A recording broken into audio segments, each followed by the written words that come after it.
नमस्कार किसान साथियों, आप देख रहे हैं देव खाद बीज भंडार परेमा का चैनल। किसान साथियों, आप हमारे चैनल को पहली बार देख रहे हैं तो सब्सक्राइब जरूर करें, क्योंकि मैं आपको किसान की सच्ची खेती दिखाता हूं। आपको मैंने पहले दवा इस खेत में स्प्रे किया था। स्प्रे करने के बाद इस खेत का मैं रिजल्ट आपको दिखा रहा हूं। किसान साथियों, मैं बार बार कहता हूं कि आप सही समय पर सही मात्रा में अपने खेत में जो कचरा है, खरपतवार यानी घास है, उसका सफाया करना चाहते हैं तो आप सही मात्रा में सही डोज लेकर के सही समय पर दवा का स्प्रे कर दीजिए। पूरी घास खत्म हो जाएगी। किसान साथियों, आप देख रहे हैं ये मेरा खेत है। इसमें आपको मैं घास दिखा रहा हूँ। ये पहले सरसों जो थी ये जल गई है। मैं बहुत करीब से आपको दिखा रहा हूँ ताकि आपको रिजल्ट सामने दिख सके।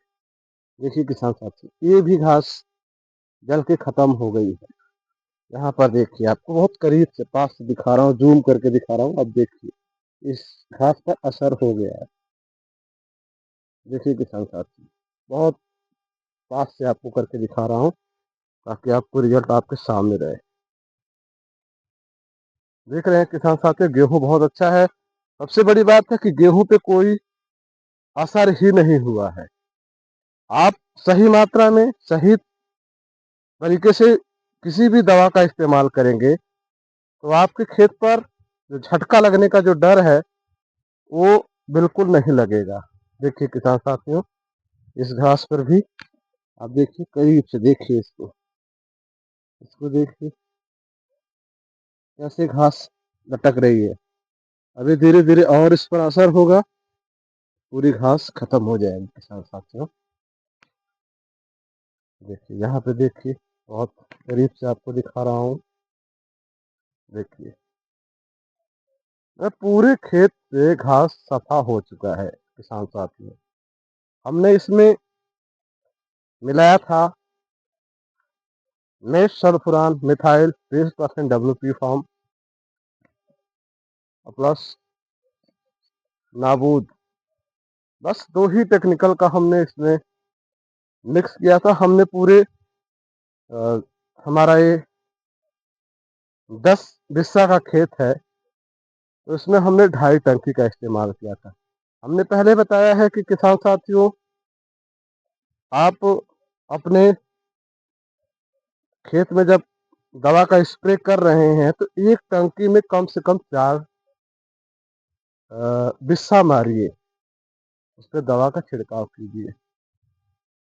और होता क्या है कि अमूमन हमारे किसान साथी या तो बहुत तेजी से जल्दी जल्दी मार देते हैं या तो बहुत स्लो मारेंगे। तो उसका रिजल्ट ये होता है कि तेजी से चलने से गेहूं की फसल पर जो घास होती है उस पर कोई फर्क ही नहीं पड़ता है, कोई असर ही नहीं होता है। और बहुत धीरे धीरे चलने से गेहूं घास पे तो फर्क हो ही जाएगा, असर हो जाता है, प्लस गेहूं पे भी झटका लग जाता है। तो इसलिए अ, आप हमेशा ध्यान रखें कि घास जो होती है गेहूं की फसल में, किसी एक घास पर एक बूंद अगर पड़ गई दवा तो पूरा सिस्टमैटिक तरीके से वो दवा उसके जड़ पे जा करके जो प्रकाश संश्लेषण की जो क्रिया होती है पौधे के अंदर, वो उसको रोक देता है। पौधा धीरे धीरे मुरझा के खत्म हो जाता है। किसान साथियों, आपको हमारी जानकारी कैसी लगी आप कमेंट करके बताइएगा, और हमारे चैनल को प्लीज सब्सक्राइब कीजिएगा, क्योंकि मैं आपको किसानों की सच्ची खेती हकीकत से मैं आपको अवगत कराता हूँ। साथियों धन्यवाद।